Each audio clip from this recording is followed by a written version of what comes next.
తాకట్లో ఉన్న మీ బంగారాన్ని విడిపించి ఆ రోజు ఆన్లైన్ రేటుకి కొంటాం. Sharma gold company.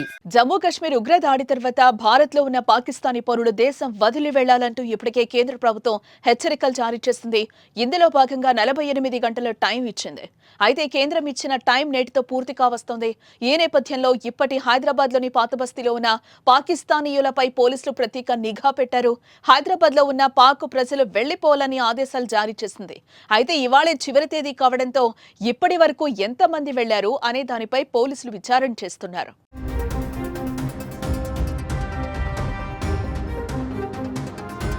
ఇదిలా ఉంటే తెలంగాణ వ్యాప్తంగా 230 మంది పాకిస్తానీయులు ఉన్నట్లు డీజీపీ జితేందర్ తెలిపారు. వీరిలో 199 మంది లాంగ్ టర్మ్ వీసాలు కలిగి ఉన్నారని, కేంద్ర హోంశాఖ ఆదేశాలతో ఈ లాంగ్ టర్మ్ వీసాలు ఉన్న వారి జోలికి వెళ్లట్లేదని, మిగిలిన 31 మందికి షార్ట్ టర్మ్ వీసాలున్నాయని, వారి వెంటనే దేశం వదిలి వెళ్లిపోవాలని అన్నారు.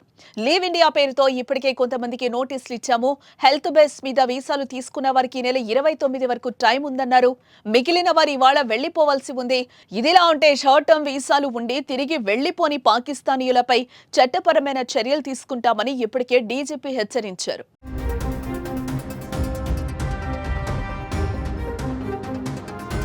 ఇక ఇవాళ చివరి రోజు కావడంతో పాత బస్తీలోని పాకిస్తానీయులపై పోలీసులు ప్రత్యేక నిఘా పెట్టారు.